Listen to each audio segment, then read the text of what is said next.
Hey guys, this is Steve Richert, and you are watching the Adventure Photo Show Friday night live stream edition. It is good to be back with you guys. I've been away for the last couple of weeks working on a couple of projects, and I'm going to tell you a little bit about that tonight.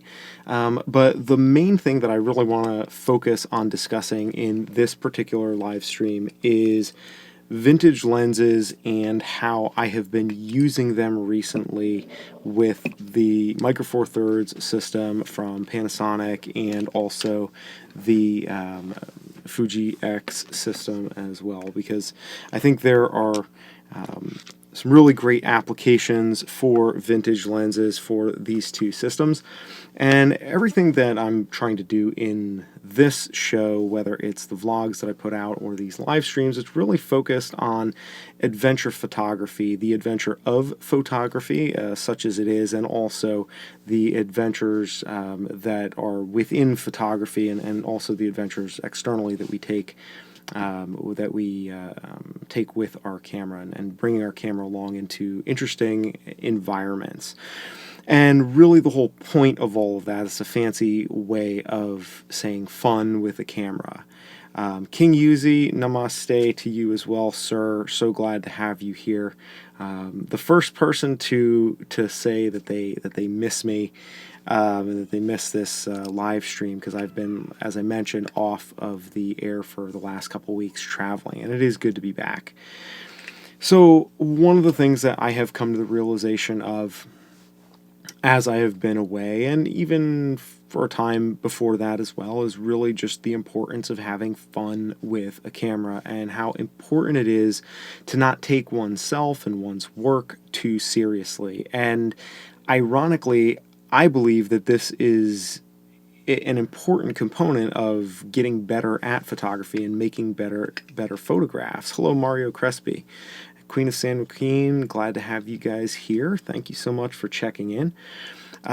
It's really important to have a good relationship with your gear, and I think that, unfortunately, and this is something I speak from experience, that I have had an unhealthy relationship with my photography equipment, in that I have put a lot of burden on having the newest and the best, and always looking for image quality, and not focusing on really taking the steps to make quality images. And I am going to make an actual vlog that's a little bit, much more condensed and edited than this, excuse me, about kind of what I've been doing with vintage lenses.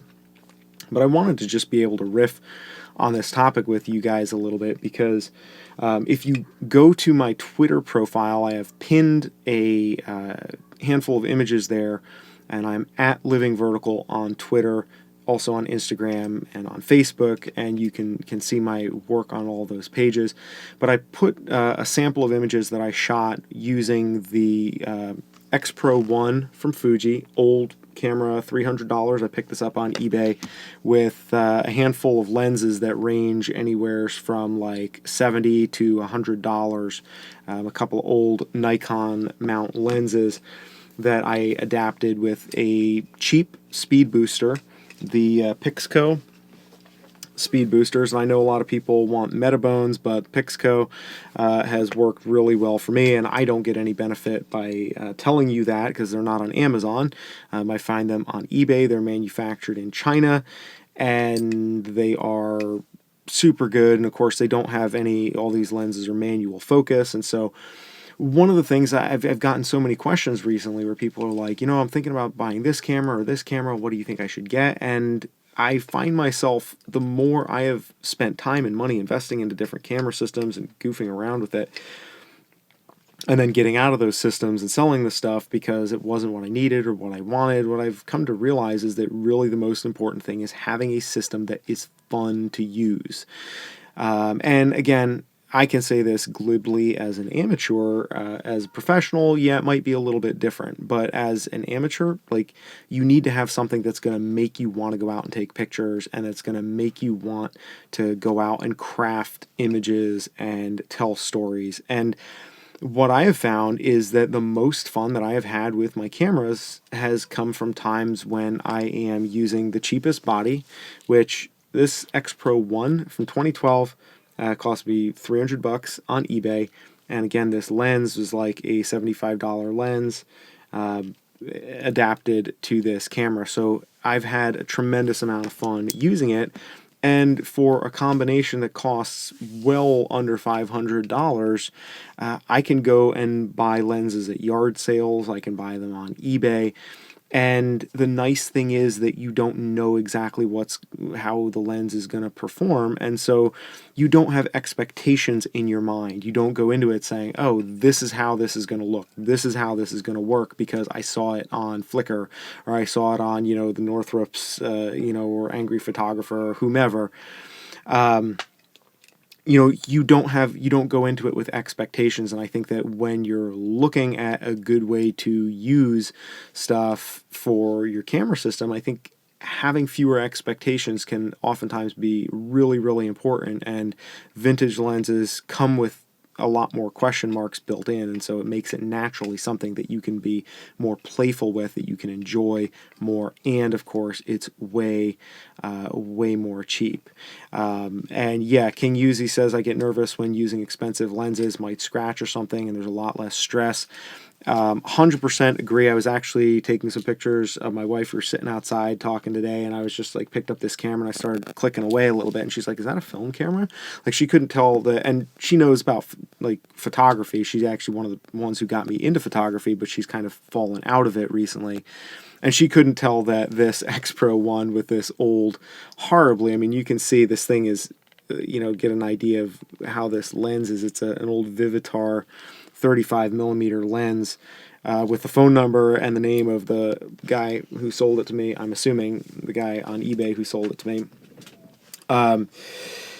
Still scratched into it, and so when I take this thing out, I don't have any fear or trepidation about scratching it or anything like that, and it's just so much more fun to go out and do that. Queen of San Joaquin asked me if I got to see the Eclipse, and I did get to see the Eclipse. I was in the Calgary airport at the time when the Eclipse happened. It was incredibly underwhelming, and I spent about 10 minutes trying to take a picture of the Eclipse with my X100F, and it was just not worth any more effort than that, so I just let it go. And of course, everybody on Instagram, I've been seeing like so many pictures of it, and it's cool. It's like if you take a shot of the moon, like it's cool to take a picture of the moon or take a picture of the Milky Way, but like if you're just taking a picture of a solar or astral event, it's cool, but it's not that cool. So the lenses that I have been, and sorry, not to bag on anybody who's like, having fun with the Eclipse. To me, it's just not, it wasn't super interesting, because to me, anything that you're doing that is in nature, whether it's solar, astral photography, anything like that, it's way less impressive than when you can put something in context with it, when you can put something like the foreground, the composition, basically, and most of the pictures, I've seen a couple really cool ones where people did go through the effort to put in some nice composition to the Eclipse shots. But to me, I was flying home from Canada, and I'll tell you guys about that in a little bit. Some of you, I know I saw some of you comment on the video that I posted yesterday. That is a little bit of one of the lessons that I learned in Canada that was kind of interesting, and that was, kind of a close shave that I had, a close call, got hit with the helmet with a rock when I was climbing and photographing and filming out in the Canadian Rockies, and probably the closest I've ever come to real serious harm when I've been climbing, because ropes, I don't have any concerns about ropes as long as they're tied properly, but rocks falling on a cliff can put you in much greater jeopardy much more easily, because you can't control rocks falling. You can make sure your rope is good and that it's tied in properly, but you can't do anything about rocks necessarily. And so that was just the tail end of my adventures in Canada, and after that I was coming back, and that's why I was in the airport during that time, during the solar eclipse. And it would have been really cool if I could have gotten out and been in the mountains to photograph that, but it just didn't come together. And so, yeah, it really was very underwhelming. I couldn't even, looking outside, it's like the light got a little bit dimmer, but not really super noticeable. So, to kind of talk a little bit more about vintage lenses, I'm sorry.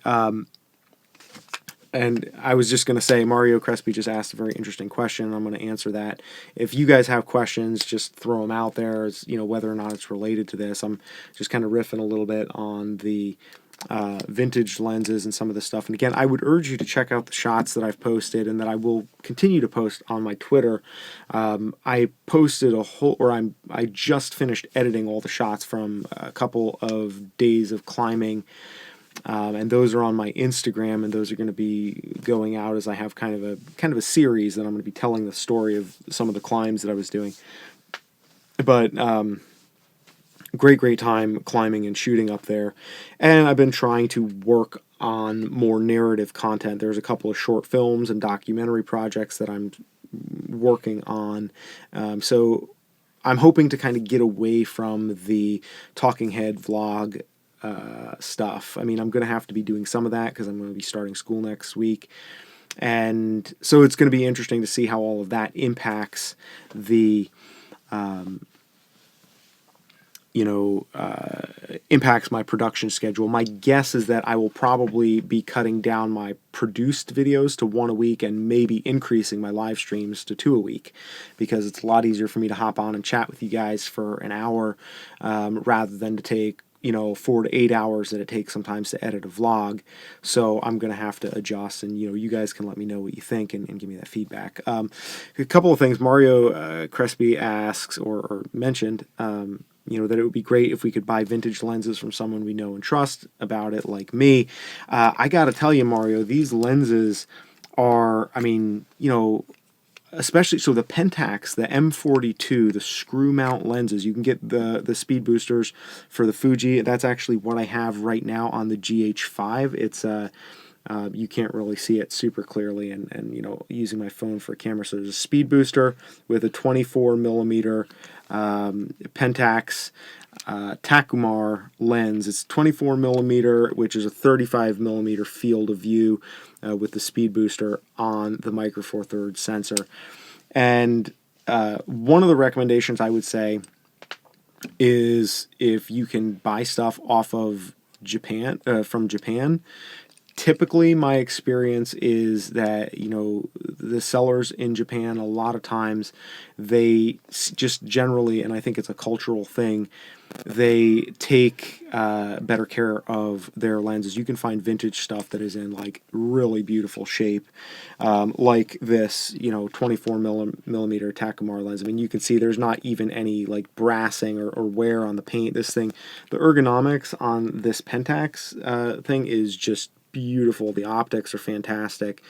But a lot of the lenses that I have been using, these are Vivitar lenses for a Nikon mount, which are not at all, they're, I don't want to say throwaway lenses, but for what we're used to talking about as being a good price for lenses, they're practically throwaway lenses. This was like a $30 or $40 lens. This is a 28 millimeter Nikon mount Vivitar.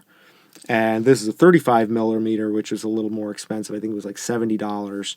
And of course, Canon lenses, the Pentax, the Minolta, there's all kinds of adapters you can get. And I would highly encourage anybody who's thinking about this to try it out. Yes, there is a tiny little bit of play, and you can see here with the X Pro 1, there's a little bit of play there, right? But it's not the end of the world. And the little, the cheap speed boosters, the Pixco, they're made in China. You get them off eBay, and they're super good. As far as buying used gear, yeah, that's a good point. King Uzi says buy cheap film cameras on eBay, and they come with a lens that's worth more than the camera most of the time. If you watch my video where I was talking about, my tips for being new to photography and stuff, one of my main tips I would say is that people should try shooting film to start out with, because shooting film really puts you in a good headspace, I think. And so vintage lens adapters is one other good reason. Now, Mario Arias, I believe is your name, and sorry if I'm butchering pronunciation on any of these. Maybe you guys, if I'm pronouncing your name wrong, you can always give me phonetic spellings of names, because that can be a little tricky. What seems to be the most plentiful and the most variety of focal lengths seems to be the M42.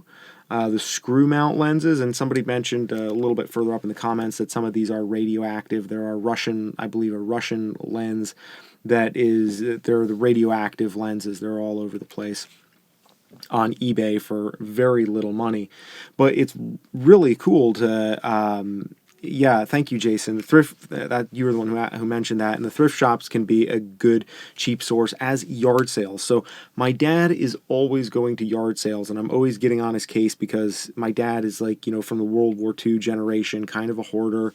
God bless him. I'm going to actually be moving in with him shortly, and that's where I'm going to be doing my next live streams from. I'm going to show you around there when it's going to be a new studio. It's not going to be a closet. It's going to be a little bit bigger. I'll be able to actually like reach my hands out and not be like in a glass case of emotion here. But I'll be at my dad's place, and so my dad always going to yard sales, picking up crap, and so I told him, like, just go ahead, because everybody out here has yard sales and garage sales, and a lot of times it's old folks that have old film cameras that they bought back when they thought they were going to be into photography, and then they just didn't bother with it, and you get these like Minolta lenses. Like he found one camera kit that was a Minolta kit that he got for like $25. It had 3 or 4 lenses, Minoltas. So the point is, you can get speed booster focal reducers or speed boosters on eBay. Don't spend the money, in my opinion, on the Metabones. Get the cheaper ones. They work just fine. And yeah, you don't always know exactly what you're going to get, but that lack of expectation is part of the beauty and part of the value. Yes, it's manual focus. Yes, manual focus is slower. And people always want to get faster autofocus, because it's true that when you speed up the process, you are opening yourself up to new photographic opportunities by speeding up what you can do and how you do it. The inverse of that also applies, however. If you slow down the process, you're also going to get more opportunities and see things that are different by slowing down. So it's not a black and white advantage versus disadvantage where one is advantageous and the other one is not good. It's more a matter of using what you have available to work as an advantage. Hi, little Joey. Good to see you here on the live stream as well. So it's really about being creative. Strangely enough, being creative and doing more stuff with less. And it's kind of funny because this is something that occurs a lot in climbing. Recently, when I was up in Canada on this last adventure for the last couple of weeks, I was climbing with my friend Martin, and we decided to repeat an old climbing route that nobody had been on in a really long time, like 40 years. And the first person to climb this line was his father, when his father was working as a park ranger. Now his dad is now 80-something years, like 85 years old. And so we thought, what would be cooler than if, his son and myself, if we went up there and we repeated this route for the first time in 40 years, and then we made like a video out of it and kind of documented the route and the history on it. And so that's the little documentary project that I'm going to be working on. But it's a totally different headspace when you go into an adventure, physically speaking, when you're on a climbing route where you don't know what to expect. And so you're not saying, oh, well, I know that after this move, I have this piece of gear and there's a ledge here and there's a ledge there. But you're going into it with a lot of blindness in a way. And it's something that we always try to avoid. But the experience is so much better and so much more rich when it's that much simpler, because we're just going in there saying, you know what, we know we have to get to the top, we're going to problem solve, we're going to figure it out, and we're going to make something cool out of it, and it's going to be all right. and that's what happened. You know, spoiler alert. But I think you guys are really going to enjoy the documentary if you like some of my more narrative pieces that I've done. You know, where I'm climbing and I'm out. It's a really inspiring story. My best vintage portrait lens, and I don't know if you would call this a vintage lens. So to be fair, one of the other advantages of the vintage lenses is that if you're already coming from an existing system where you have a lot of glass and investment in the glass, you know, you can step over to a smaller body and get a speed booster, and you'll already be able to carry over some of that glass. So I've been kind of focusing more on, you know, like the $30-$40 lenses that I can get off of eBay, just because, like, you know, oh, like gumball lenses, gumball machine lenses, right? But there's one lens that I have that I carry over from my Nikon system that I actually bought for my wife, because I gave her my full frame camera because it was like, you know, she does more with like actual portrait shooting than I do. And thanks for the questions, guys. I am going to answer these other questions here in just a second. Queen of San Joaquin says, I love your friend Martin's accent. I don't know why, but he makes me smile. Yes, Martin is like the happiest, jolliest, most amazing person you could possibly be around. And I have a couple of videos with him kind of giving his rundown on photography, because Martin is actually a fantastic photographer. He hasn't bought a new camera in like 9 years. He uses this old point and shoot, and he takes the most amazing pictures. So you will get to see and hear more of Martin in the coming weeks on this channel for sure. But just really quick, back to my best vintage portrait lens. It's the Nikon 105mm, 105mm f2, which is not so much a vintage lens. Like, it's not like from the 60s or 70s. I think it's probably like somewhere in the 90s. But it is one of the ones that works with the, I believe, the F mount, like the old film lenses. So it's one of the older versions, and I don't know, I'm not an expert on the Nikon system, although I used to shoot with the Nikon D600, which is now, I gave that to my wife. And so the portrait lens, I really wanted to see what would happen, and I have not done this experiment yet, because the portrait lens is actually at my dad's, where I'm going tomorrow, so I haven't been able to put that 105 f2 lens, which, I mean, having shot that on the Nikon, that thing will make you cry. That thing is beautiful. It is such an amazing lens. It is just like, honestly, like, make you slap your grandma. It's just so beautiful. And to put that on the Fuji system was one of the things that I really wanted to do. And so it'll be really fun to have you know, the high-end lens from my Nikon full frame days that I never got rid of, because I either put it on the film cameras that I had, the Nikon FE2, which I don't have that here. That's at my dad's too, because again, I'm transitioning over to my dad's place. I'm going to be living with him while I'm going to nursing school, and I'm actually leaving tomorrow to make that move. But I'm really looking forward to being able to put that on the X Pro 1. So yeah, I would say that is probably the best portrait lens that I have from the vintage series. So a question I got just a moment ago, a little bit back there. Sorry for the shakiness here. I'm just trying to keep this all balanced out. Don Marve asks, what is my favorite focal length that I've ever used? That's a great question. I don't know that I have one favorite focal length. I think it depends on what I'm shooting. So I would say that anything other than climbing, 35mm is my preference. I just got the Fuji X100F. I traded it for the XT2, and of course, you know, many of you maybe who are even here now found me through the video that I made about the kind of, you know, my various hijinks with the Fuji XT2, which is a great system, but it just, time, money, and all that stuff, interchangeable lenses, having a lot of money tied up in interchangeable lenses wasn't right for me.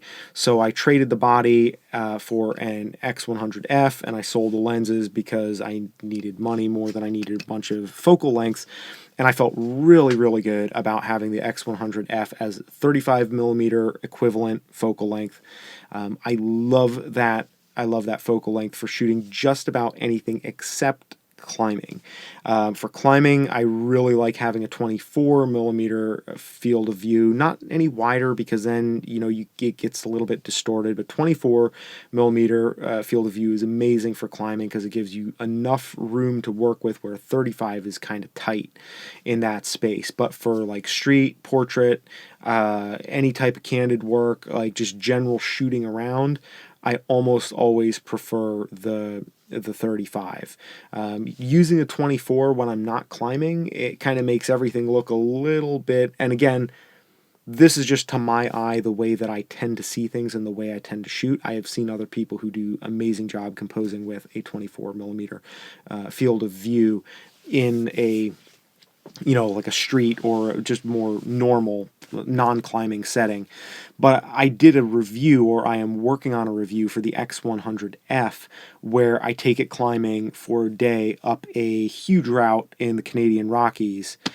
And so I really wanted to put it through its paces and see how I could adapt my shooting to having a narrower field of view and using 35 millimeter focal length in the mountains rather than a 24, because I just wanted to put that camera through its paces. So what I did in this video, and I'm going to be putting it out. If you're not subscribed to the channel already, folks, make sure you do subscribe, because I have a lot of cool stuff that I'm really excited about that's going to be coming out here in the coming weeks.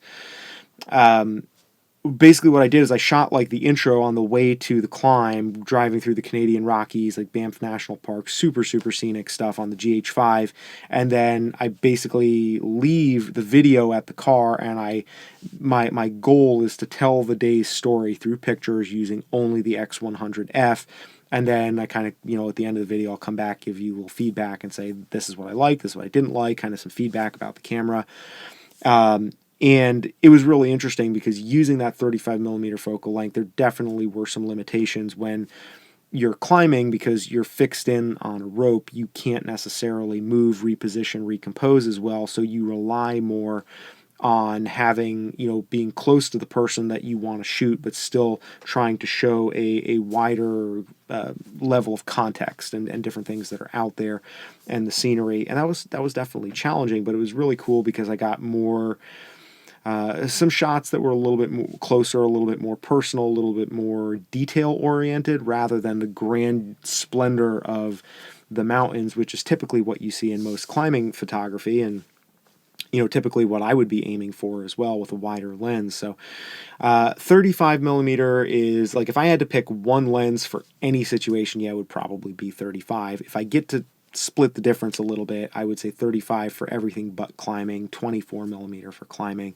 And then in one of the following days, when we're actually shooting the route that I mentioned that Martin's dad climbed, I shot that with entirely stills and video with the Panasonic GH5.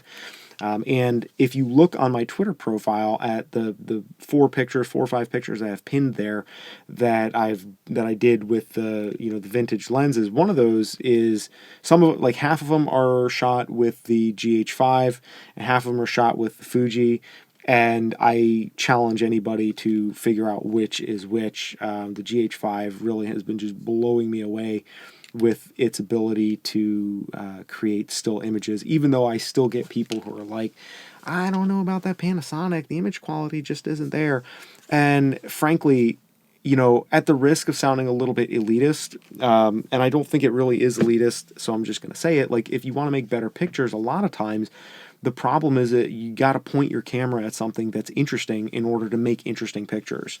Like, image quality and quality image are not the same thing. And if you have a quality image, your image quality can be a little bit lacking and nobody's going to even notice it for a second, because it's a quality image of something that is interesting, that has story and action and composition and all these other things. And it's really true. And I really noticed this in the Rockies climbing with Martin, because every time I see him, I'm like, Martin, did you get a new camera? And Martin is not like hard up for cash. Like, and he's not, I mean, he's not the, you know, he's not loaded, he's not a millionaire on a yacht or anything like that, but he's got a good job. Like, he's, you know, single and with a good job, very responsible and thrifty. You know, like if there was anybody who could afford to be a photographer, it would be Martin. You know, that's the kind of person that I would expect to be out blowing money on new cameras and lenses.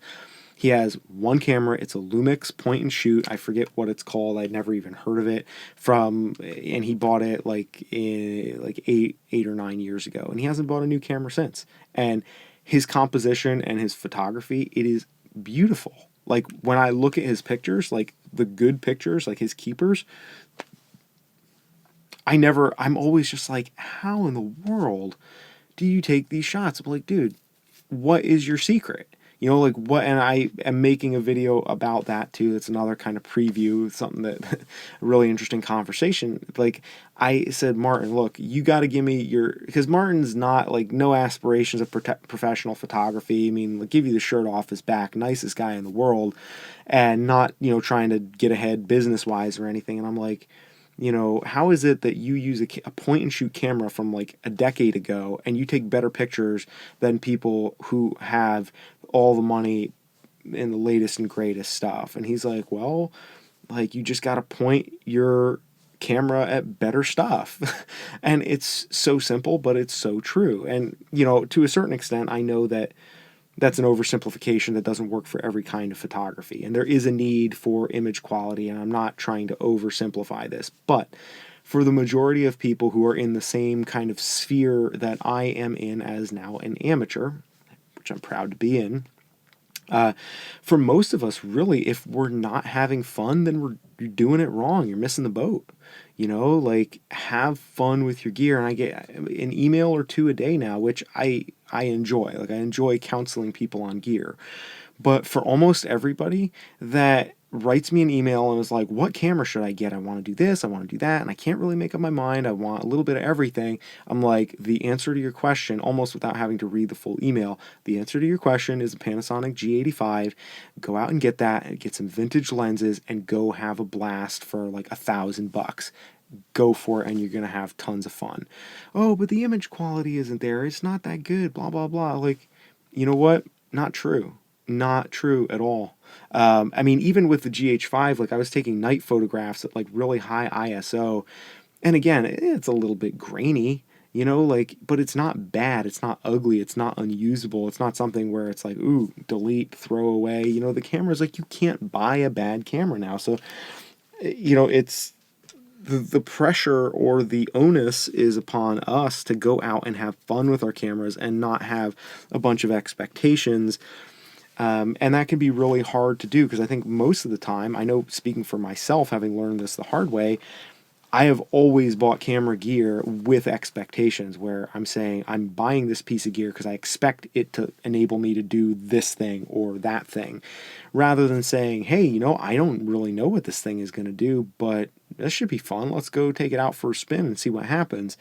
And to folks that have been emailing me and that are like, well, I'm getting into photography. I don't really care about video. I'm like, X Pro 1, XT1, you know, $300-$400 and maybe one lens or vintage lens or even an X100 or X100S. And yeah, I know the autofocus is really slow on those things, but you know, there's so much that you can do just with manual focus, and it's so different. It's so much closer to the same feeling of shooting film where you're more deliberate and you're slowing down and you're making the photograph instead of taking the photograph, spraying and praying. And there are some times when, yeah, it's nice to be able to grab a whole bunch of images, sort through and collect the one image there that really contains the gesture, the part of the action that you wanted to pull for the sake of the story. I don't negate that truth, but like there is a lot of value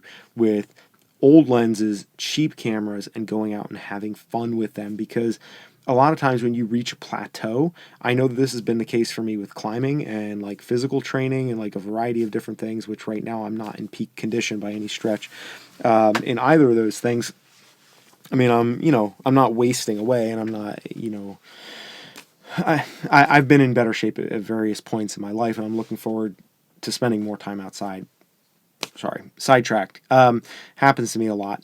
But what I found is that when I hit a plateau with anything that I'm doing consistently and trying to get better in, the answer almost always has to do with go back to the beginning when it was fun and start from that point and have a whole bunch of fun until you get to the point where you're starting to progress again. And I think the same thing holds true where you're cycling through, where you're not just like pushing yourself and pushing yourself and pushing yourself, but where you're just kind of like having a little more casual approach to it and just letting it be a natural thing that's part of who you are, part of what you're doing, part of your life.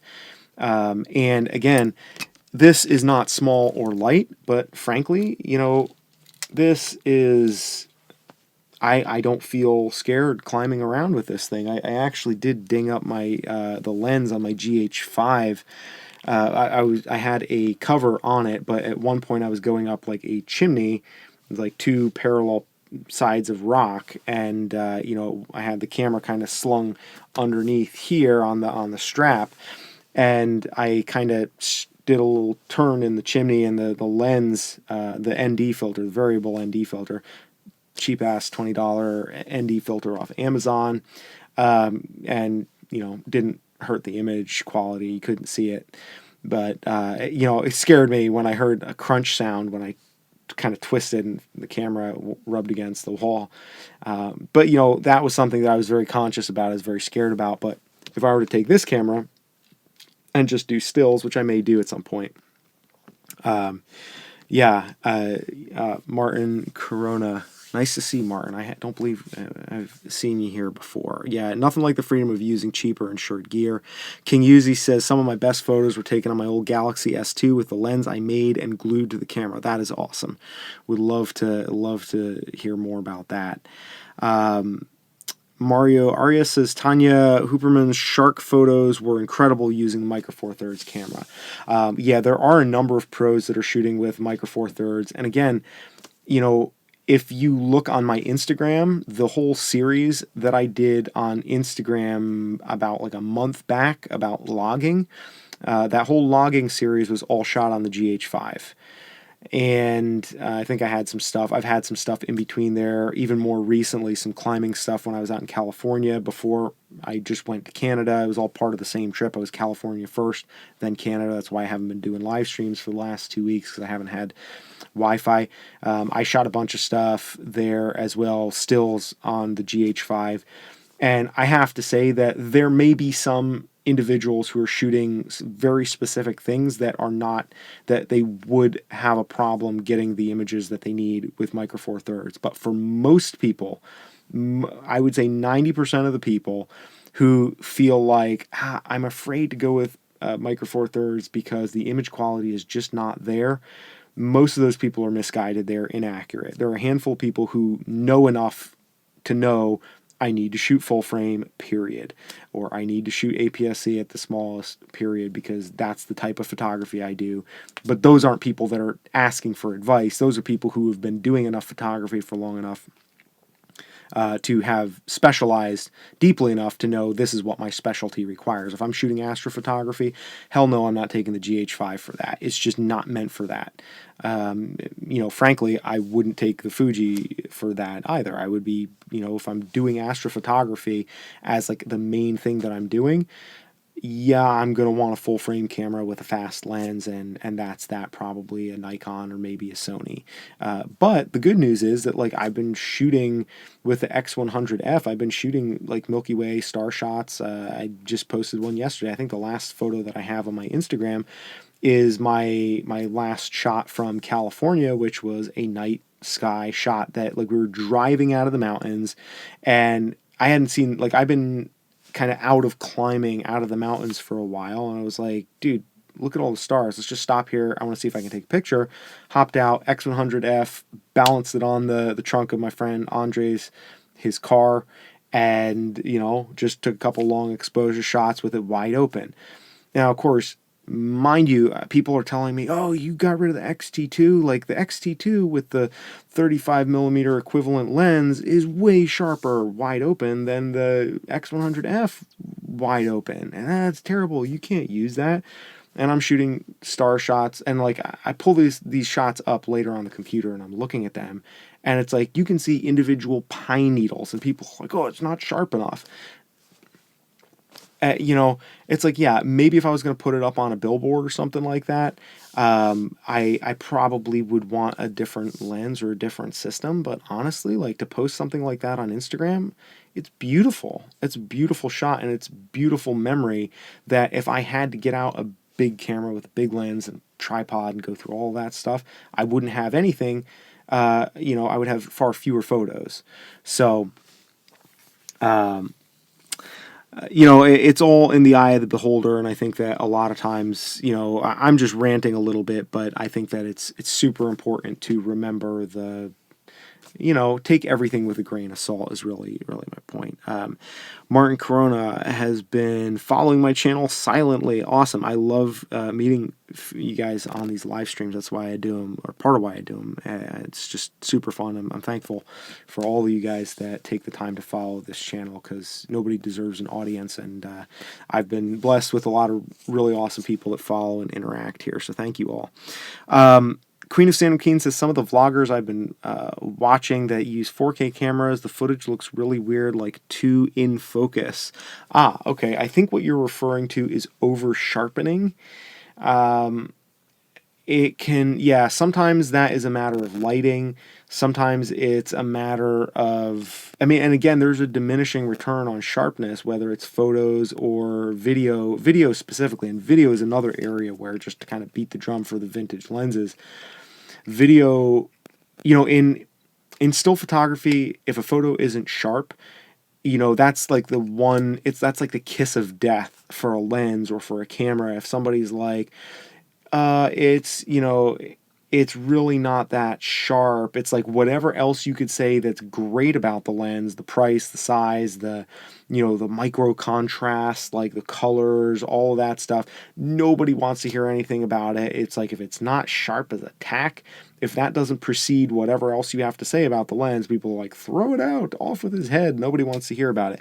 With video, it's a little bit of a different story, because there's a different criteria that it's judged by, and a lot of times softness can actually be more appealing, because, and that's one of the reasons why I think beyond 4K, and even shooting 4K, you know, beyond 4K, I think there's a diminishing point of return where it gets too sharp and it just starts to look just too digital and ugly in a way. Like all that sharpness, you have to be very careful with it, even at 4K and beyond 4K. I don't know that it really is worth anything. So that's part of the reason when people are like, I must have 4K. I'm like, yeah, but do you really need 4K? I mean, you can make beautiful stuff with 1080 if you have a good system, and if you're making good quality, you know, with good lighting and good cinematic movement. And that's a whole ball of wax that I'm not equipped to, you know, address right now. You know, you can make better stuff than crappy looking 4K. So a lot of it is in how the footage is handled, and also King Yuzi makes a good point. It's the compression algorithm, because YouTube has to crunch down the files. So if you're uploading 4K, YouTube is going to rearrange or recompose those.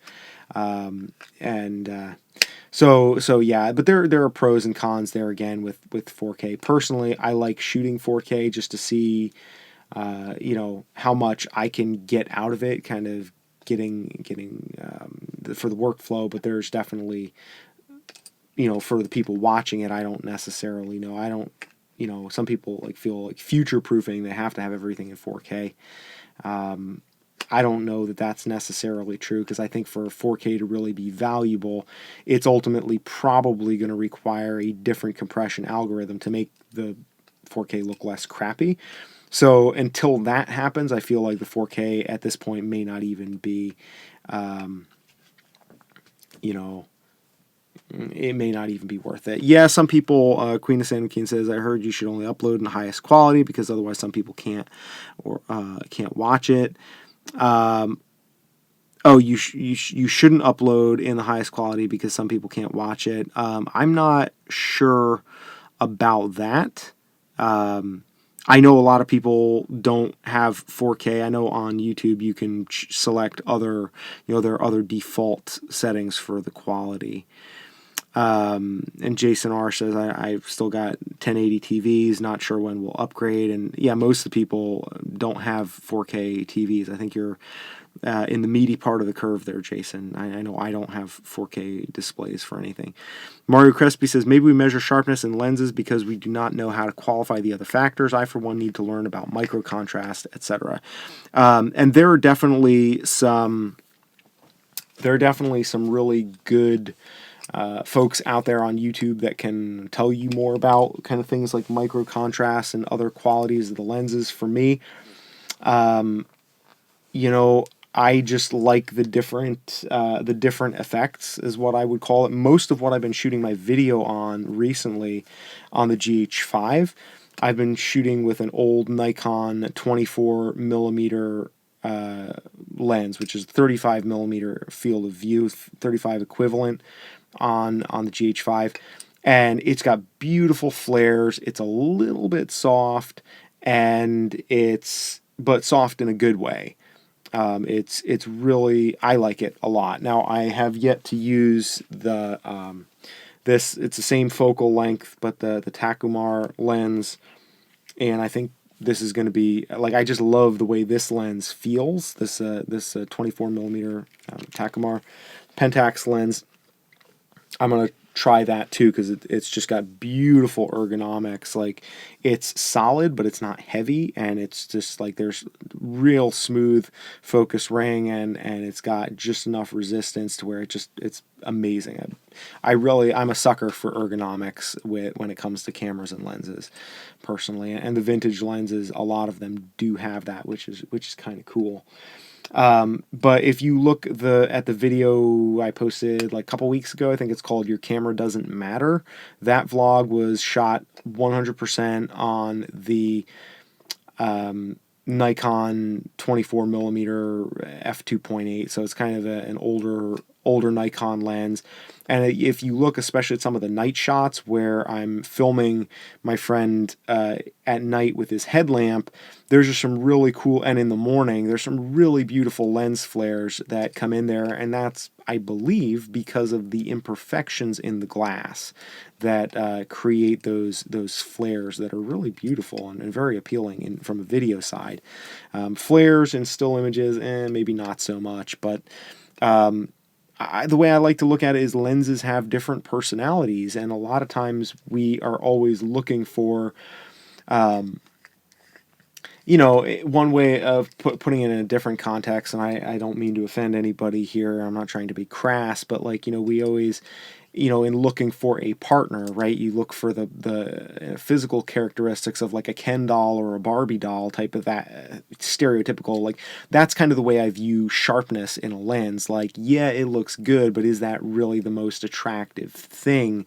Maybe you want somebody that doesn't look exactly like Barbie or Ken, somebody that's not just the generic model type. And I think there's a certain element of that relationship that we build with our camera equipment where we want it to have a little personality. Like, yeah, maybe if it's got a receding hairline but a really great sense of humor, and that's okay. I don't know why I picked receding hairline, but whatever. Like I said, I'm not trying to offend anybody. But my point is, like, there are different characteristics that can make a lens really nice, and quantifying everything, I don't honestly. And again, I have the luxury of taking this perspective as an amateur, having really radically shifted the way I look at camera equipment and all that stuff. Going from pro to an amateur, I've gotten to redefine my view on gear and view on photography a lot. And so now I don't feel compelled to say, oh, I need to know what I'm getting. I want to be able to quantify what I'm spending my money on. I like to be able to say, yeah, I want to see where this lens will take me. I want to see what it looks like. I want to see where it goes. I want to see how I like it, and then kind of take it from there and just make it fun. And if a lens is fun, you'll have a great time together, and you'll have great chemistry, and everything will work together, and will make really, really great pictures. And you're not going to be, if you make a great picture, nobody's going to be like, ooh, look, hang on a second, I can see there in the corner, like you shot a brick wall behind your daughter, and I can see the brick wall, the corner of the brick wall, that line is not as sharp as it is in the center, and, I really think this would be, nobody does that. Like that's to sell lenses and stuff like that. And I'm not saying that it doesn't matter, or that if one has lenses that are that sharp, that that's a bad thing. I'm just saying that there is more to it than that, and so I would not let a lack of quantification stop you from saying, hey, I got an adapter for $75, and I'm going to pick up a couple of lenses for $50-$60 off eBay. They look good in the pictures. They don't look like they got haze or fungus in them. The seller has good feedback. What the hell? I'm going to roll the dice. I'm going to grab these, and we'll see where it takes us. And you do that, and you have some fun with it, or you go to a yard sale like Jason was saying, or a flea market, or whatever, and you buy these things, or a thrift shop. You go ahead and you buy them, take a risk on it, and then just have some fun with it. See what you can make the lens do, and see how the lens responds. And like a lot of times, they'll have these funny little characteristics, like. Some of the older lenses before they were color calibrated, they would be a little bit cooler, and then some of the later ones are a little bit warmer, depending on the brand, depending on the glass, the coating, the manufacturing process, all these things that I frankly don't have a vast amount of intimate knowledge, like the why and the wherefore, but you can get really fun stuff out of it. Mario says, well, first I'm going to go back to Martin. Martin says there are technology enthusiasts and artists that do photography. Most everyone is a bit of both to different degrees. Amen. Very well said. Tech people seem to just lean towards sharpness. That is so true. I have realized that there are people who love photography and there are people who love cameras.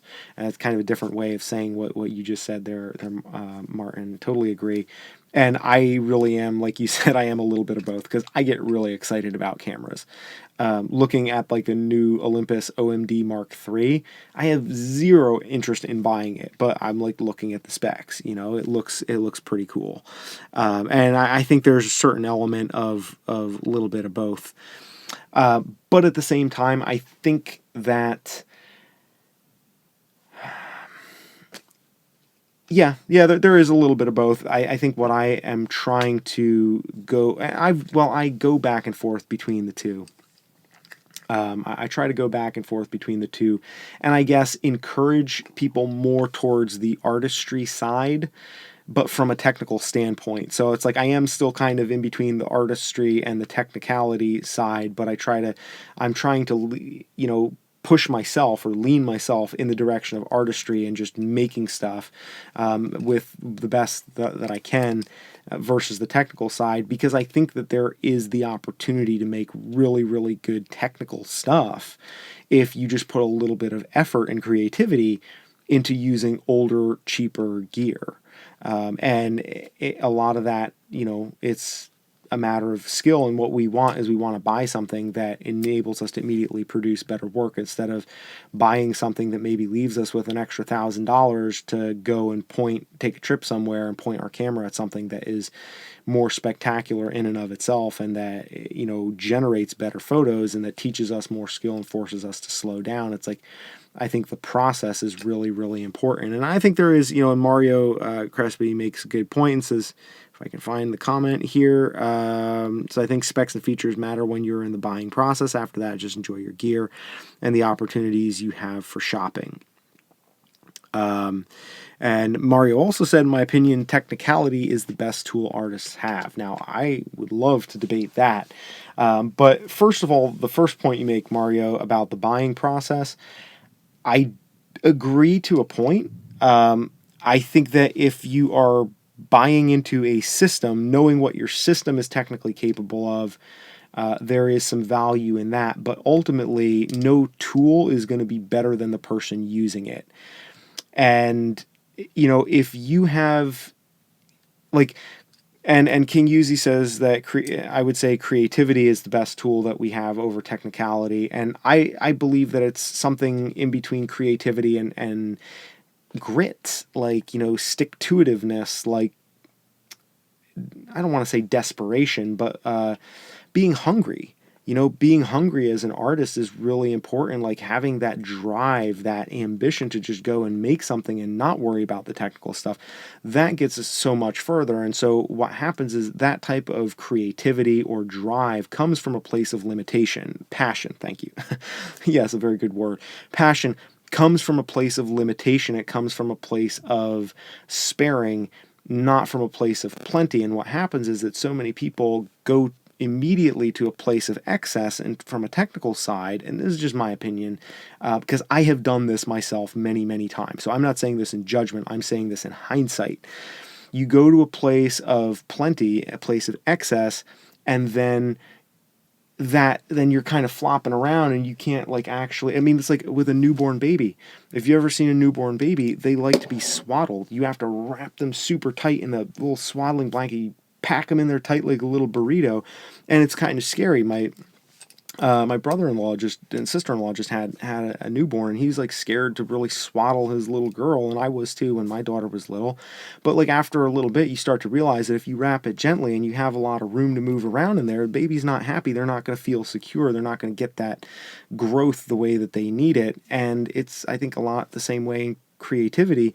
You gotta feel those limitations before you're going to really grow the strength to break out of those limitations and develop the passion and the vision that is going to enable you to then go down the road and say, okay, I've been shooting for 5 years with a camera where I've been hitting my elbows in here. I'm ready to move out. And then when you upgrade to that new camera, then it's just like, whoa, then I know what I'm missing. I know what I need to do, but I've already developed that hunger and that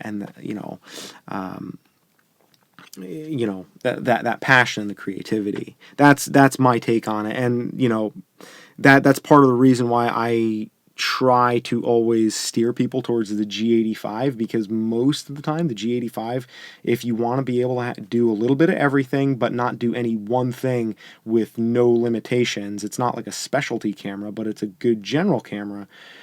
That's the way to go, because you're going to definitely hit limitations with that, but you're definitely going to be able to do pretty much anything that you want to at a pretty good level of quality.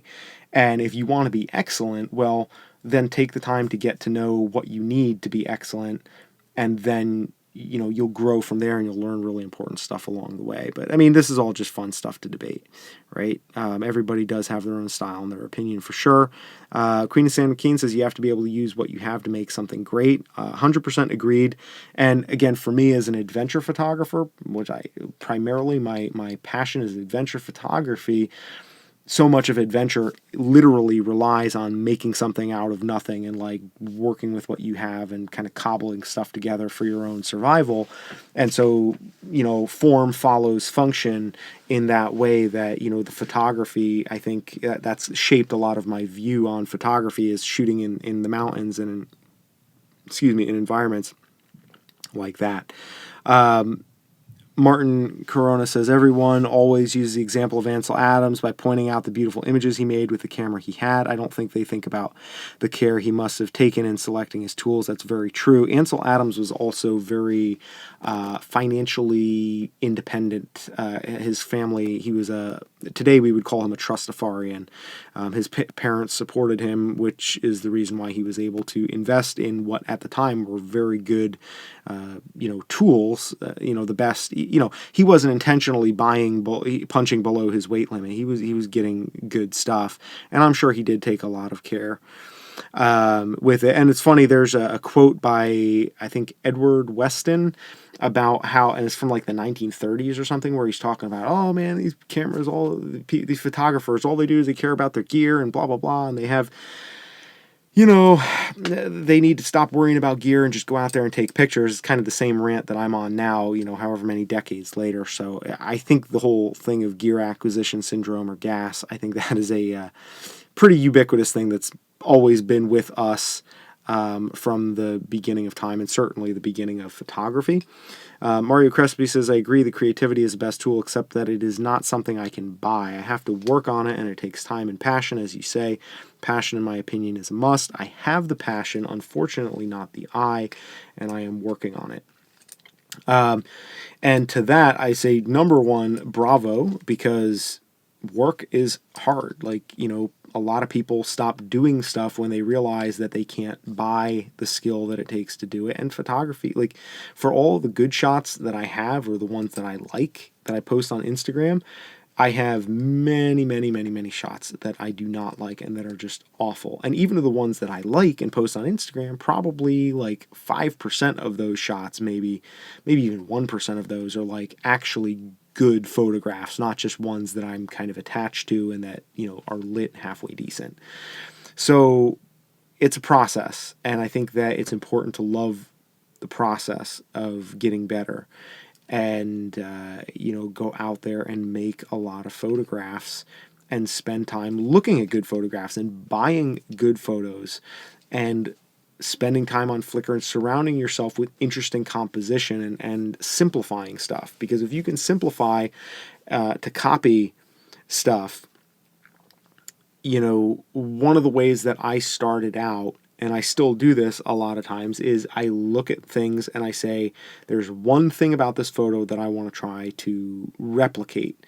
So whether it's backlighting, or whether it's night photography, or whether it's like the sunburst from stopping your photo down and shooting into the sun, a handful of lens flares, or, any number of different things, but like you pick one thing and then you go out and you try to notice opportunities to incorporate that specific technique into your photography, and then you improve that to the point where it becomes second nature. And then you notice something else in somebody else's picture and you're like, ooh, that's a cool picture. Why is it that that's a good picture? And I can't speak highly enough about the importance of looking at good photography, listening to photography podcasts, interacting. I mean, that's what we do here, right? Like iron sharpens iron. This book, the reason I held this up is I got this for $15 off Amazon. This is a French photographer, Robert Douaneau, I believe is how you say his name, but I don't know. It's a small format book. You can say it's $15, but it's all street photography pre and post World War II in France. I believe actually in Paris.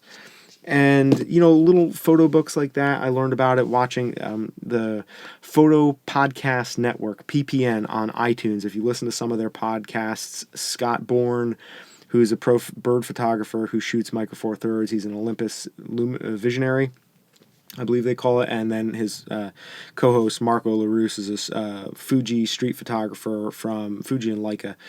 He shoots from Hamburg, Germany. Very odd couple from a photographic standpoint, but they have very interesting stuff, and they're very big on supporting amateur photographers and like the importance of printing your photos and actually seeing them in the real world, which I 100% agree with. And I have videos about photo books and how available printed photography is nowadays, that we should be printing our work with. You can print a book of your Instagram feed for $10, and just beautiful quality stuff. And all of these things, the more you interact with it, it's and Jason makes a great point. You can look for some of these photography books at yard sales, thrift shops, libraries. A great place. Like you go to your local library.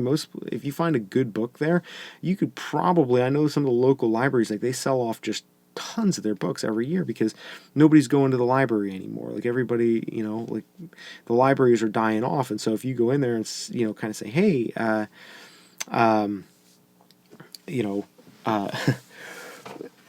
can I have this book, or can I buy this book? Can you make them an offer they can't refuse? You might be able to get a hold of some really nice old photography books that are going to give you some perspective that you wouldn't get anywhere else without spending an arm and a leg. Yeah, very, very inspiring.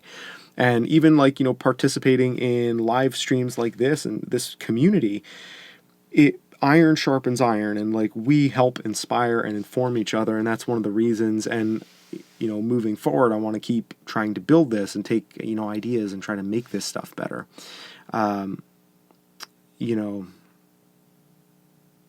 Okay, so I got a couple interesting questions here that I want to touch on, or comments too.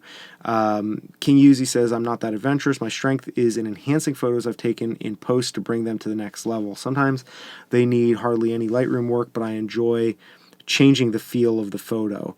I'm definitely with you on that, King Yuzi. I definitely feel that way as well, because a lot of the photos, even in adventurous, spectacular locations, like, to me, they just look kind of like, whatever. And a lot of times with the composition being limited because I'm like hiking into a climb and I can't stop to like, you know, goof around and like get really into the weeds on the composition stuff, a lot of times I do find myself relying on the post processing. And I love editing photos. I just edited like, so the full batch that I shot about 2,000 photos, and I processed everything down to about 450, and you know, kind of culling through and then editing, just wonderful. One of my favorite things to do. So I totally get that, and I feel much the same way. And I think that's a good thing. You know, I think a lot of people hate on post production in photography as though it's like a dirty word or dirty thing, and I don't feel that way at all. I think it's amazing. It's another way to apply your vision to the work that you're doing.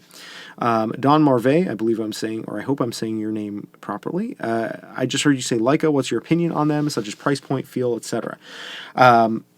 Happy to share my opinion, which is that there has to be a balance between price point and feel. I believe Leicas make good cameras. I don't think that for the money that I know that Leicas go for, I don't think they can take better photographs than this X Pro 1. You know, if I take a good photograph with an X Pro 1 and a good photograph with a Leica, I don't think anybody would know the difference. So I think a lot of that really means, and I'm not trying to be evasive in this answer, but I think a lot of it boils down to how much you like and or want and or can afford a Leica. I don't believe that a Leica is going to improve your photography or anybody's photography or the image quality. I think that when people talk about the differences between cameras and image quality, a lot of times that's only visible in the worst quality shots where you're trying to polish a turd. If you take a good shot, you can take a good shot with a lousy camera and a good shot with a great camera, and it's still going to be a good shot either way. If you take a lousy shot with a good camera and a lousy shot with a lousy camera, oversimplification, but you get the point, you can do more to enhance perhaps a lousy shot with a good camera. So from that standpoint, you might be able to give the Leica a little bit of an edge, but who wants to go out and take lousy photographs, right? Like, you know, the goal of you know, spending $4,000 on a camera should not be to go out and polish one's turds. So for my money, I cannot envision spending money on a Leica unless I wanted the brand and I wanted to have it. Frankly, you know, I have just been like, if I want the feel of a film camera, I am going to get, you know, something. I'm going to get a Pentax with this. I mean, the Takumar lenses, oh, these are so beautiful. It's just so smooth and just like perfect. It's, if I want, you know, if I want that, maybe I'll get an old Leica film camera, but to me, for like $3,000, $4,000, $5,000 that they sell, like the, you know, the X100F type of cameras, I probably would not, you know, I probably wouldn't get that personally. Okay, let's see. Martin says, I'm not sure how many people ask your advice, but doesn't it seem like that answer for most people to improving their photography is to go and do things and bring their camera along? 100% yes. That is the one thing that is the simplest. It's like when people are like, well, I could spend this much more, and you know, I could buy this and I could buy that. I'm like, dude, save your money.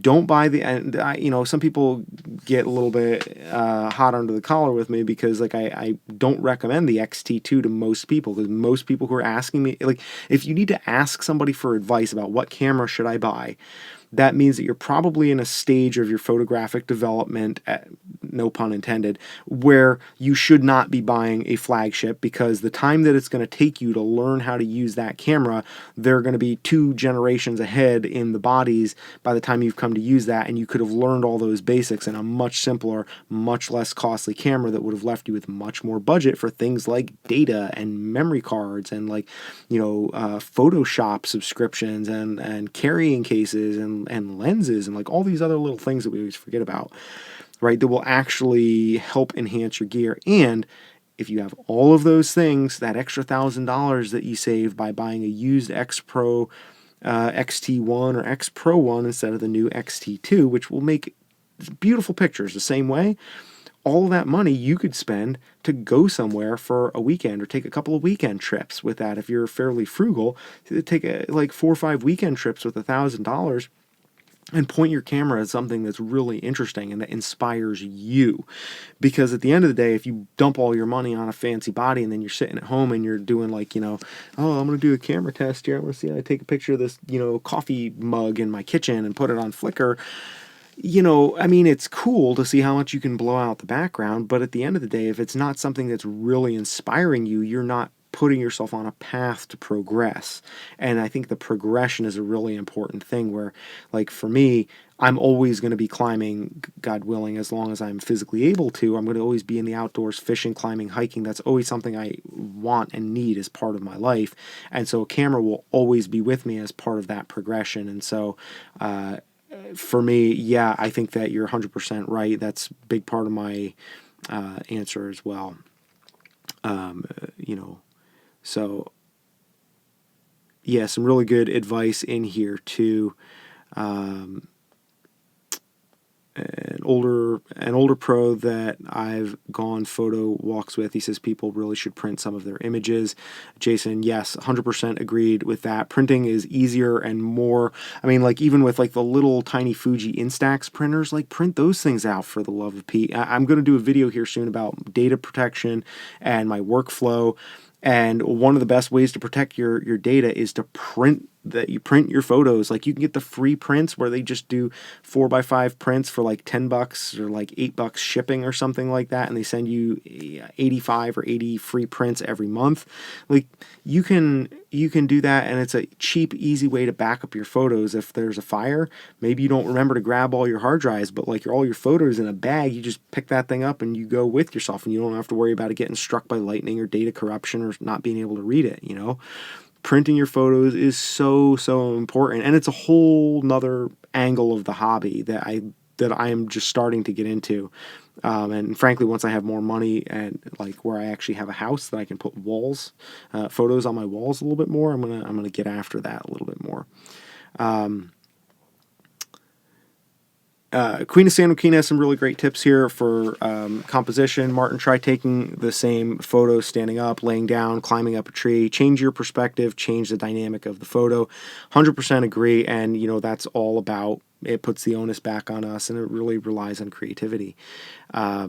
Jason says, I remember when I was younger, we used to get 35 millimeter prints of, not 35 millimeter prints of our vacation, etc. It gives you a different view of that image. Being able to like really interact with it in the real world is super important. And again, I don't know if I do have these little books here that I got printed up, and there's a whole bunch of different brands, and I'm going to mention them in an upcoming video, but even Google Photos, and you can back up all your photos on Google Photos, like lower resolution, but like you can get a little photo book made like this, and I think this is actually this is a Google photo book, and the print quality is good. It's good, not great, but like for the size, like it's plenty good.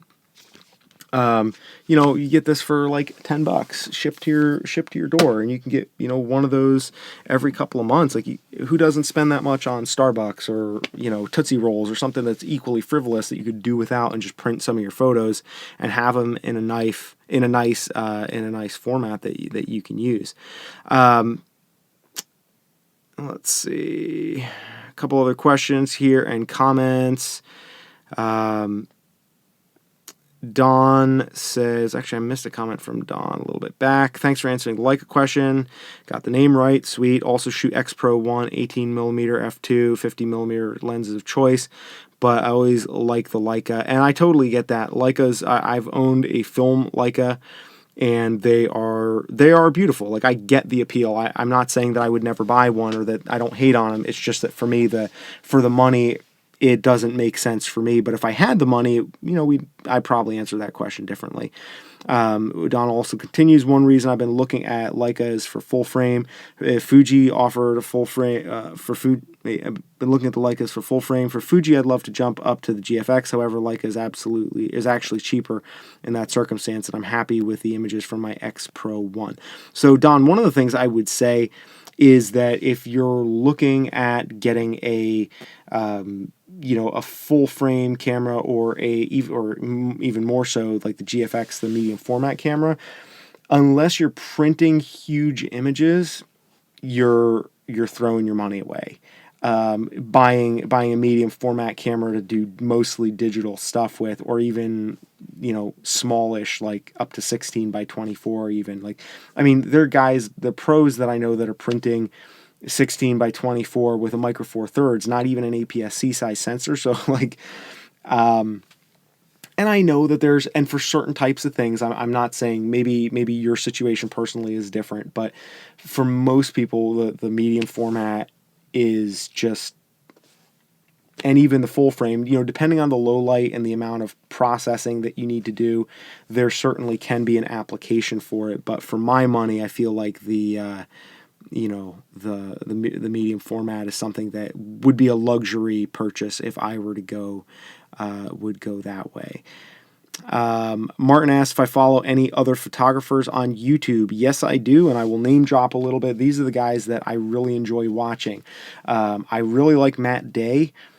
He is very inspiring to me. I really love his channel, the way he looks at photography, very candid, very honest about stuff. I like watching Ted Forbes' Art of Photography a great deal. I feel like he has a very good... he just produces fantastic quality stuff, really, is what that comes down to. I also really enjoy David Duchemin, who is he's the guy that kind of helped me discover Fuji. And he has a podcast, like a video podcast called Vision is Better. And that may even be the name of his channel. Or you could search David Duchemin, Duchemin. He's based out of Vancouver. Wildlife, adventure, travel photographer. A lot of street photography, travel stuff, like humanitarian photographer. Super hell of a nice guy. Very, very, very helpful. And he has a book that I don't have. Do I have it? No, I don't have it at my desk at this moment, but one of the things that I'm good, Craft and Vision. Thank you, Mario. Yeah, he's the man. I met him and I started chatting with him, and he wound up giving me a bunch of his time, getting on a Skype chat with me at one point, even just like I kind of met him out of the blue online. Like, very, very quality, humble individual, very, very helpful. Lots of free ebooks on craftandvision.com, his site. I get no anything, but I have no business affiliate relationship with them at all, but I love his site. His work is super inspiring, and has tons of free ebooks, which are, you can't go wrong with that. And just you want to help develop your eye, look at some of his free ebooks on craftandvision.com, and sign up for their email list, and you can get that stuff. Richard Bernabe, I don't know how you pronounce his name. He's a wildlife photographer. I follow him on Twitter. I don't follow him on YouTube. But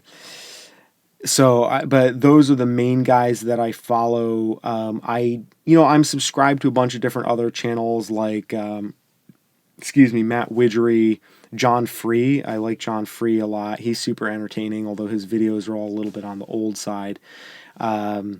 What's his name? I do follow Jason Lanier. I'm subscribed to his channel, although I can't handle watching much of his stuff because his bedside manner, it's something about the way he presents himself. It doesn't work for me. Yeah, Kai Wang is funny, but I don't like funny. I'm a stick in the mud. I can't do funny. I don't really care for Kai, most of his stuff. I usually skip through the funny stuff and try to get to the meat and potatoes, kind of at the end when he wraps it up. But he does shoot from the hip. I appreciate that. I used to watch Frono's Photo, but I just too much fro and not enough photo in there, and just too much nonsense, and it just turned into a dog and pony show, frankly. Angry Photographer, Ken, I had a little bit of a fanboy moment when he commented on one of my videos. He wasn't hating on me. I have to be honest, I kind of, I had a little bit more respect for Ken when he, like, started beefing with Jason Lanier, and the two of them were like going at it. And then, like, recently I saw a video where the two of them actually met, and Ken was like totally like, oh, well, I'm sorry, I'm not really that bad, I'm not that hateful, and all this stuff. He wasn't living up to his name. Where, like, I kind of enjoyed it when he was getting after it and kind of, talking a little bit of junk to Jason Lanier. I thought that was kind of funny. But no, in all seriousness, though, I do like the angry photographer. I find him entertaining, and very, very opinionated, but I appreciate that. And King Yuzi, the fact that you enjoy watching my videos, and King Yuzi is the first person to ever say to me, man, I feel like my week is not complete without your live streams. I'm really looking forward to that. That just, like, I'm telling you, that just got me right in the feels, because I feel that way too. Like, I love photography, and I love being able to talk to you guys, and knowing that I have a community of folks here we can get together and kick around ideas and stuff like that all the time. So those are the main guys that I watch. I also, Thomas Heaton, 21 Up Bulls. I also watch, I kind of watch Thomas Heaton a little bit, and also Peter McKinnon, but frankly, like, they make me feel really, I mean, this is going to sound super petty, but they make me feel terrible about myself. So, when you are on this side of the camera creating stuff on YouTube on a consistent basis, it's very important to limit the amount that you consume, because it can get very toxic if you overconsume other people who do beautiful work, like Travel Feels, Peter McKinnon, Creative North, Thomas, what is it, Beaton, whatever his name is, Thomas, right? Yeah, Thomas Heaton. He makes just fantastic stuff. And there's a certain point where a little bit of that helps inspire me, and then there's also a point where I gotta just kind of buckle down and focus on my own work. Otherwise, I'll be like, Peter McKinnon has like 1 billion subscribers, and he's putting out, like, X amount of videos a week. His game is all on point. He's making a living from this stuff. And I just had to quit going professional. I'm going back to school on Monday, and I'm trying to just, like, up my game at the same time. And if I get distracted, it's just like, oh man. Yeah, I didn't know who Casey Neistat was. Queen of San Joaquin, just responding to your comment there. Yeah, I didn't know who Casey Neistat was until I heard him on a podcast with Tim Ferriss. So we all discover stuff different ways. I would highly recommend that you guys check out the PPN, the Photo Podcast Network, on iTunes. I have nothing to do with it personally. I just listen to it, and their shows are really great, really informative, and they are eager to help. And also craftandvision.com. They have free ebooks that are specifically geared towards, photography, and less the gear side and more of what you do with the gear, and like beautiful imagery, very inspiring and free, and also some very affordable ebooks as well as hard copy books that I'm going to review here as well. Oh no, Peter McKinnon just did a video with Casey Neistat. I thank you for warning me. I can't watch that, because that will make me, like, just delete my YouTube account and go, hide under a rock somewhere and cry. Somebody said Zach Arias. Yes, Zach Arias, Jason R. He made a great point about all the noise. That's very true. Zach Arias, I really respect him a lot. I like his work.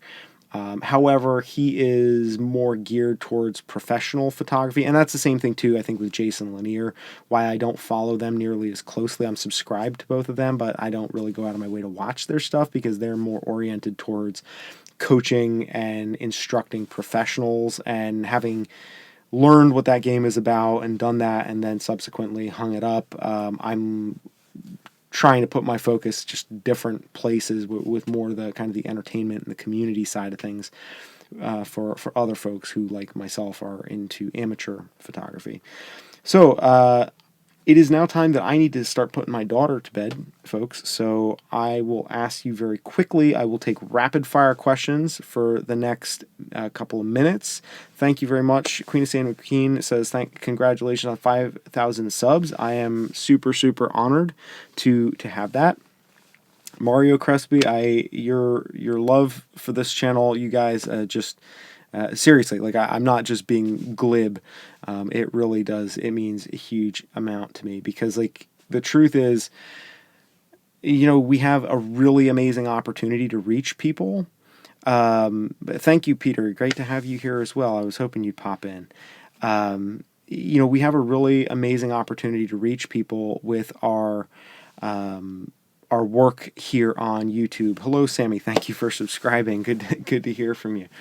And that is something that most photographers didn't have for a long time. And like, I don't have to wonder if I'm impacting people or if people are getting anything out of what I'm doing. I know that there are at least a handful of people who are getting something out of my work that are communicating that to me in the short term. And there probably are many people in the long term who have gotten stuff out of my work and just never really, didn't bother to interact, and that's totally cool too. My work is for them, them as well. But just knowing that there's a community of people who are supporting my work, and also, for what it's worth, I am on Patreon.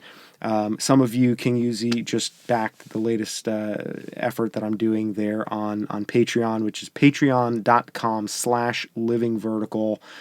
And what I'm working on right now, it's a documentary project exploring insulin access. I have type 1 diabetes, and it's not like a charity type of project. It's really more of a storytelling project about people living in one of the most prosperous countries, if not the most prosperous country in the world, who can't afford access to insulin, and kind of how they live with that and how they cope with that and the strain of that. And just about people. The idea is sort of like a Humans of New York with video mini documentaries built in there. And again, if you go to patreon.com/livingvertical, I credit all my supporters in all the videos, printed work, printed magazines, like framed prints and photo books, and printed zines that I'm sending to the folks that are supporting as well. And that's partly so I'm really thankful for all the people that are supporting on Patreon. If that's something you want to do, I'd be grateful for that. But yeah, so that's kind of where I'm at for this week, and I appreciate you guys checking in, taking the time. Does anybody have any... Oh, awesome. King Easy says, I joined the gym to get in shape because of you as well. I need to go on some adventure and not get winded whilst up a mountain. Amen. That is totally true. And, too much sitting in a chair is bad for your back and it messes things up. I would highly recommend, if you're starting to go to a gym at King Yuzi, check out Strong Lift's 5x5. It's a guy, I don't know how Mehdi or Mahdi, I don't know how you say his name. I believe he's Turkish. It's a really good program that uses compound exercises. It's like squats, deadlifts, overhead press, bench press, all like large movements. So you can get in and out of the gym, and if you like sign up for his emails, you get the app or whatever, it takes you through all this stuff. It will build strength. It will help you lose fat. It will get everything like the way it's supposed to be. And it will increase your fitness and improve body composition, and also make you feel much, much better. And like, it's not super long workouts. It's 3 days a week, Monday, Wednesday, Friday, plenty of rest days and stuff like that. And it works incredibly well.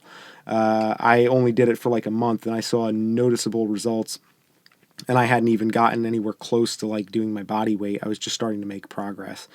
And of course now I'm moving, so I got to go to a new gym and blah, blah, blah. But I'm going to get back on that program, and we can definitely chat about that and kind of, get into that. So definitely highly recommend Strong Lifts for those of you. And also, if anybody wants to know about the ketogenic diet, I have a playlist on my homepage about that. And I'm always happy to spout off about high-fat, low-carb, by bacon and butter diet that has, caused me to balloon out into this corpulent individual that I am.